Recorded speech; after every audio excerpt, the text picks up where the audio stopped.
राजस्थान के एक छोटे से गांव में सुबह की ठंडी हवा हड्डियों तक चुभ रही थी।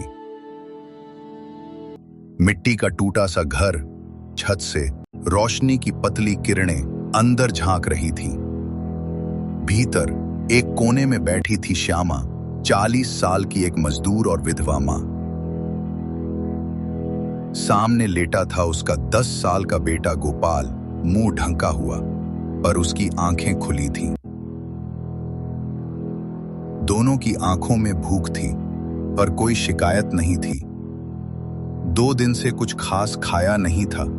घर में अब सिर्फ एक ही चीज बची थी, एक सूखा आटा का गोला जो पिछली रात बचा था।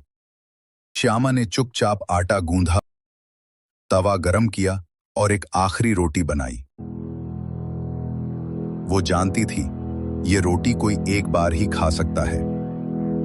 उसने रोटी को चूल्हे से उतारा, पत्ते की थाली में रखा और थाली गोपाल की तरफ रखी।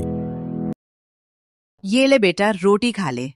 अब और कुछ तो है नहीं घर में खाने को। मां, मुझे भूख नहीं है। मास्टर जी ने स्कूल में बिस्किट दिए थे, मैं तो खा चुका हूं। गोपाल, तू खा ले, मैंने रात में बची खिचड़ी खा ली थी। गोपाल समझ गया कि मां झूठ बोल रही है। वो जानता था मां ने 2 दिन से एक निवाला तक नहीं खाया। कुछ देर दोनों चुप थे। रोटी पत्ते पर ठंडी हो रही थी। आखिर श्यामा ने आहिस्ता से कहा, चल हम दोनों आधी आधी खा लेते हैं। गोपाल ने मुस्कुराकर सिर हिलाया। दोनों ने रोटी के 2 टुकड़े किए, एक दूसरे को दिया। रोटी का स्वाद वैसा था जैसा 5 पकवानों में भी नहीं होता। ठीक उसी वक्त घर के बाहर एक बूढ़ा ब्राह्मण आया। कोई भूखे को एक निवाला दे दो, ब्राह्मण भूखा है। श्यामा ने झट से आधी बची रोटी उठाई और बिना कुछ सोचे बाहर जाकर ब्राह्मण को दे दी। बाबा, हमारे पास और कुछ नहीं है, बस ये आखिरी रोटी बची है, आप इसे खा लो। ब्राह्मण ने रोटी ली, श्यामा को आशीर्वाद दिया, शांत भाव से आगे बढ़ गया। घर में आटा खत्म था, लकड़ियां भी नहीं थीं।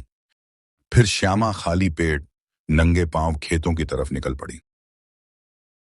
गर्म धूप में मां ने दूसरों के खेतों में दिन भर मजदूरी की। शाम को काम खत्म होने पर 30 रुपए मजदूरी मिली। मां दौड़ी दौड़ी बाजार गई। थोड़ा आटा, 2 आलू और थोड़ी हरी मिर्च ली और थैले में बांधकर घर लौटी। घर पहुंची तो गोपाल किताबों में खोया हुआ था। जैसे ही मां अंदर आई, गोपाल ने किताबें छोड़ी और भागकर मां के पास गया। मां, तू आ गई। आज मुझे टीचर ने सब बच्चों के सामने शाबाशी दी। हाँ बेटा, मैं आ गई और खाने के लिए कुछ सामान लाई हूँ। अरे वाह बेटा, तुझे अब ऐसे ही मेहनत करनी है और पढ़ लिख कर एक अच्छा इंसान बनना है। थकी हुई श्यामा ने खाना बनाया और दोनों ने साथ में मिलकर खाया। अगले दिन दोनों फिर खेत में काम करने जाते हैं। काम करते समय झाड़ी से निकलकर एक जहरीला सांप श्यामा को डस लेता है। वो वहीं गिर जाती है। गोपाल भागकर मां के पास जाता है। मां, क्या हुआ? उठो ना, अपनी आंखें खोलो। लेकिन मां की सांसें थम चुकी थी। उसकी मां अब इस दुनिया को छोड़कर जा चुकी थी। मां, तू मुझे छोड़ के नहीं जा सकती। अब मैं क्या करूंगा? तेरे सिवा मेरा अब कौन है? मां, उठो ना। एक ही पल में गोपाल की दुनिया बदल गई। गांव वालों ने मां का अंतिम संस्कार करवाया। गोपाल पेड़ के नीचे अकेला बैठा रहा। उसके आंखों से आंसू बहते रहे। दुखी मन से गोपाल घर जाता है। एक कोने में बैठकर वो अपनी मां को याद करता है। गोपाल सामने रखी मां की अलमारी खोलता है। वहीं कोने में वो एक पीतल की डिब्बी रखी थी, सालों से वैसी की वैसी। उसने बिना रुके डिब्बी खोली। अंदर एक चिट्ठी थी, शायद माँ की लिखी हुई थी। अगर एक दिन मैं ना रहूं तो हार मत मानना बेटा। अपनी पढ़ाई मत छोड़ना, खूब मेहनत करना और पढ़ लिख कर बड़ा इंसान बनना। माँ हमेशा तेरे साथ है। समय बीतता गया। गोपाल ने माँ की बात को जीवन बना लिया। वो दिन में खेत में काम करता और शाम को बच्चों को ट्यूशन पढ़ाता।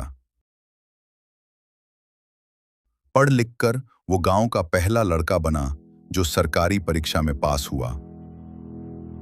उसने एक स्कूल शुरू किया, श्यामा विद्या मंदिर, माँ के नाम पर।